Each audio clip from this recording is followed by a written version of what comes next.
Hey church, I'm bringing you our great verse of the day from the Prince of Peace Abbey Crosswalk here, Stations of the Cross.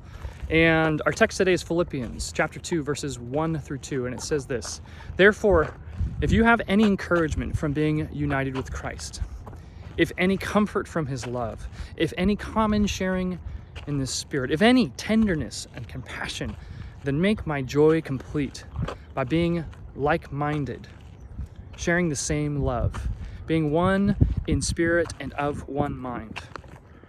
Church, I don't know about you, but everywhere I look, I feel like I see headlines and social media posts and polls and everything naming and describing the fear and the polarization, the division and the war that is straining our world. We're heading into an election year, and rhetoric is being used powerfully to manipulate you and I for team blue or team red or whatever, but it's towards division, towards viewing other people as our enemies, and responding out of fear, anxiety, and scarcity, rather than out of a spirit of power, love, and a sound mind, which we know is what God has in fact given us as believers.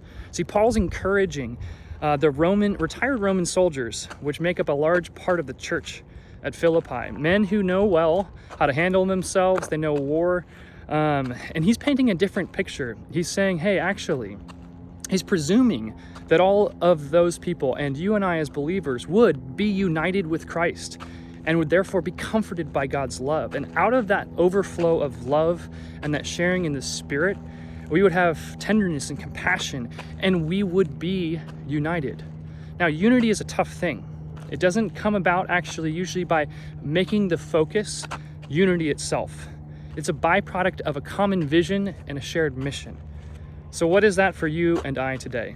Well, Paul goes on to offer in chapter 2 one of the most profound, beautiful, and concise Christological statements of the entire New Testament, where he describes, it's called the Christ hymn of Philippians 2.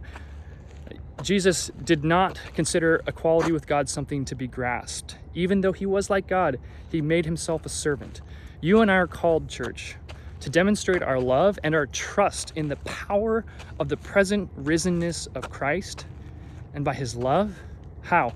By being first and foremost united with our brothers and sisters in Christ. The disunity of the present church, particularly in America, breaks God's heart, and it really damages our capacity to serve and love our neighbors and to inspire a movement of hope, of love, and generosity that transcends politics, transcends military conflicts, inspires people to a vision of life with God that is so good that they would lay down their lives to be a part of it.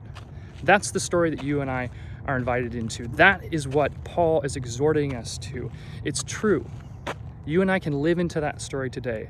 And so my blessing and my hope for you today, church, is that we together would be united, and that in our unity, we would demonstrate God's love to the world around us. So may you be empowered today to love somebody in an intentional, self-sacrificial way today. Just one small step is all that God is asking of you.